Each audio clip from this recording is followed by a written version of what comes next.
Taste the Daily.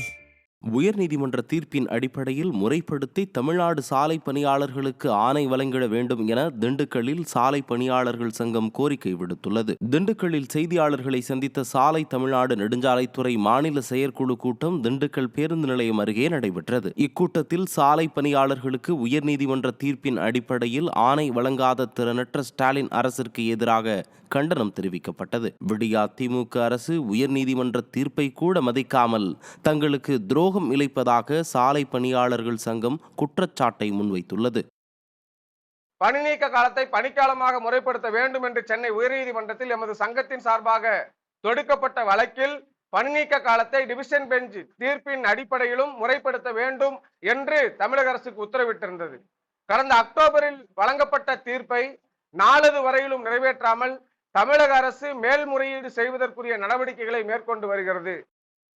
Vellore பழைய பாலாற்று மேம்பாலத்திற்கு அடியில் இளைஞர் உடல் கண்டெடுக்கப்பட்ட சம்பவம் பரபரப்பை ஏற்படுத்தியுள்ளது.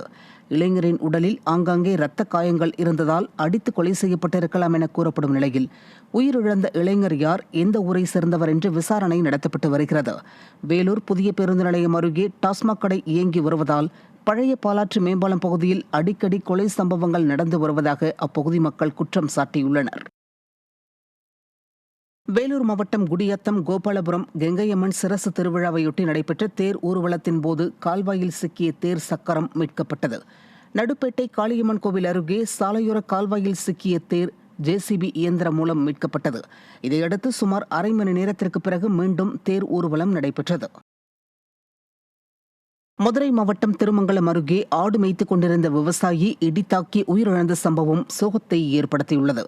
கரிசல்களாம்பட்டி அருகே உள்ள காட்டுப்பகுதியில் விவசாயி இருளப்பன் என்பவர் ஆடு மேய்த்துக் கொண்டிருந்த போது திடீரென கனமழை பெய்தது.